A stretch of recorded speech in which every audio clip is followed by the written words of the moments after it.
Hello, I'm Antonio Neves, and this is 3-Minute Ad Age, your daily video news show. Nearly 2.7 million Facebook users are being urged to stage a 2-day boycott of the site next weekend. Curiously, they are using Facebook's group communication tools to organize this frontal attack. Most are angry over Facebook's recent redesign and want the site reverted to its previous version.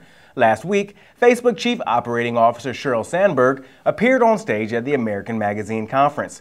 She was scheduled to be interviewed about online advertising, but the session quickly drifted into the subject of the redesign revolt. Here's what she had to say. We just relaunched and redesigned our site for those of you who are users, and a lot of comments on that. It's fabulous. And we, joking aside, it's going quite well, and we're actually pretty pleased with it. It's a much cleaner interface. This redesign was launched differently than our other products have been launched. When we launched Newsfeed before I was at the company, a couple of years ago, it was just launched, and there were actually lots of protests very similar to the product.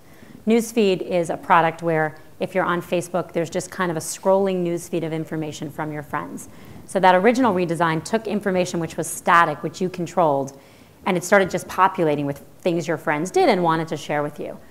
And when that first happened, users were like, oh my God, all this space I used to have, I don't have, and now you're just scrolling information for me. And there were a lot of protests. And we launched that thing overnight.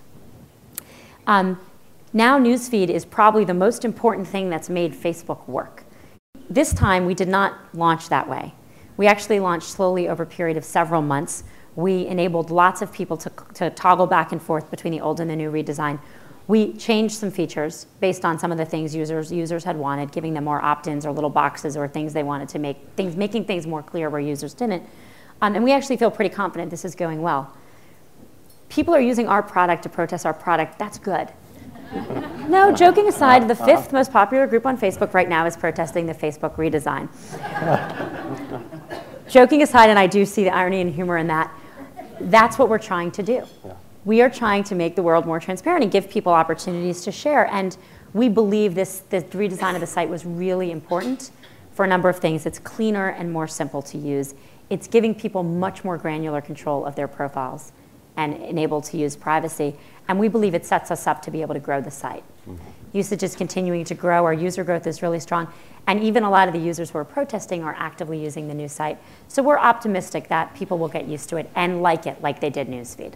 And that's it for this 3-Minute Ad Age. Thanks for being with us. I'm Antonio Neves at Advertising Age in New York.